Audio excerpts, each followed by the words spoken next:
জয় ভবানী। একজন শিল্পী একটি গান গাইছেন। কি গান? জাগো মা।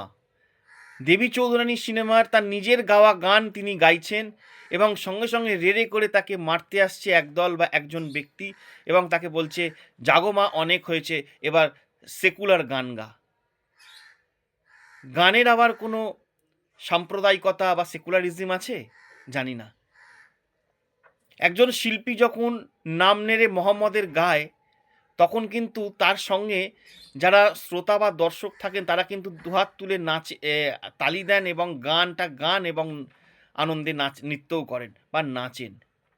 তখন কি কোনো হিন্দু বলে অনেক নাম নেড়ে মোহাম্মদের হয়েছে, এবার সেকুলার গান গা? হিন্দুরা কিন্তু বলে না। ভাবুন একবার, এরা 35% হয়ে রয়েছে। যেদিনকে 40% হবে তাহলে সেদিন কি ভয়ঙ্কর এরা করবে। আমাদের পশ্চিমবাংলা পূর্ব বাংলা হয়ে যাচ্ছে না তো? একটু চিন্তা করুন। জয় ভবানী।